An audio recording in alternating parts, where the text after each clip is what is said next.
In 1969, a drum solo that would shape the history of electronic music was born. The percussive loop that lasted 5.2 seconds has been sampled more than 2,000 times.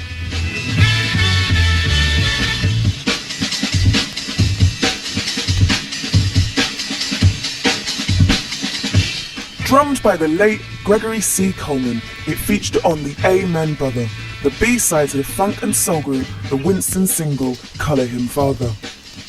While the A-side received a Grammy Award for Best R&B Song in 1970, Amen Brother was largely overlooked, until the mid-80s, where its cultural legacy took off.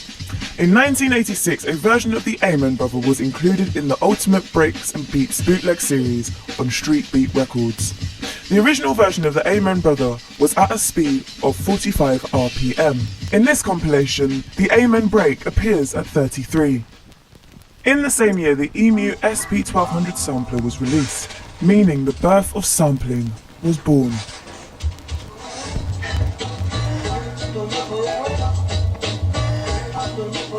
The Amen Break had a huge influence on music.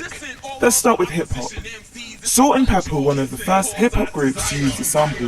In 1986, their track I Desire features the Amen Break. Soon, a wealth of hip-hop artists followed suit.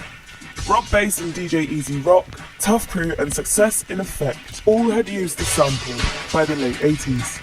The Amen Break is the smooth backbone to the title track of NWA's beloved debut album.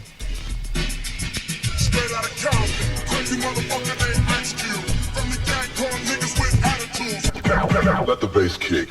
And across the pond, the break's influence started to take over the UK. By the late 80s, early 90s, British rave music was in full force. UK producers started to take note of the Amen Break's potential by playing with the tempo and speeding it up. One of the first people to play with this was Carl Cox. He combined the sampling of hip-hop group Success and Effect and house producer Landlord to create his 1990 white label release, Let the Bass Kick. This is one of the earliest forms of hardcore to feature the Amen Break. The blurring of the sounds continued in 1991 with the release of the influential genre-bending track We Are IE.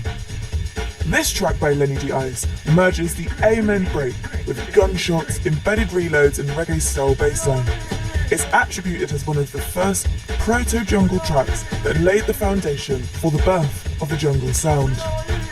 Amazingly, Lenny D. Ice made this track in 1988, 3 years before its release.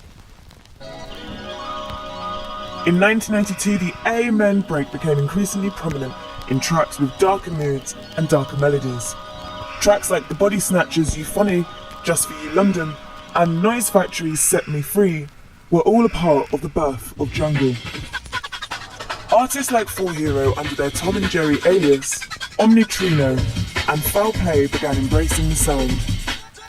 Jungle took over the sound waves in the UK and began to enter the mainstream charts. Tracks like Original Nutter by UK Apache and Shy FX and MB featuring General Levy, Incredible, entered the top 40 charts in 1994. Jungle's use of the Amen Break then catalysed the birth of drum and bass. Producers moved away from the ragga influence and into more refined and calmer sounds with heavily edited drum programming. The Invisible Man's 1993 single The Beginning is one of the first tracks to be explicitly labelled as drum and bass. By the mid-90s, the sound became less raw and more reflective of the Amen Break's soulful and jazzy origins. With producers like Ronnie Size, LTJ Bookham and Photek, these were countless artists playing with the sound of the Amen Break.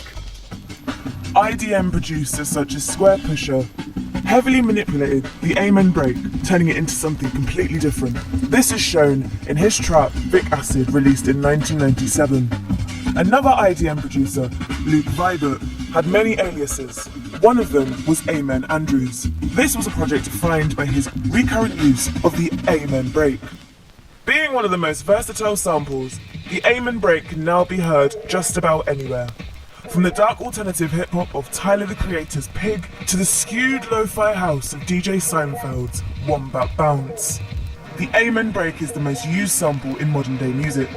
But what do the Winstons think about this? Considering they made this so long ago, how do they feel about their contribution to the world? Tragically, Gregory Coulmman died homeless and broke in 2006. He never received royalties for his legendary drumming and the use of the Amen Brake sample. Richard L. Spencer, the lead vocalist of the Winstons and the copyright holder of the Amen Brother, told the BBC it felt like plagiarism and I felt ripped off. In the same year, a crowdfund campaign was launched by British DJ Martin Webster to get Spencer paid for his role in the creation of the Amen Brake. More than 2,000 people donated and Spencer was awarded $24,000. In 2017, Spencer and the Winstons were inducted into the North Carolina Music Hall of Fame. And a second GoFundMe page has been set up to reimburse the Winstons for the amazing contribution they've had on music. So that's it. That is the amazing story about the Winstons' Amen Brother and the amazing sample, the Amen Break.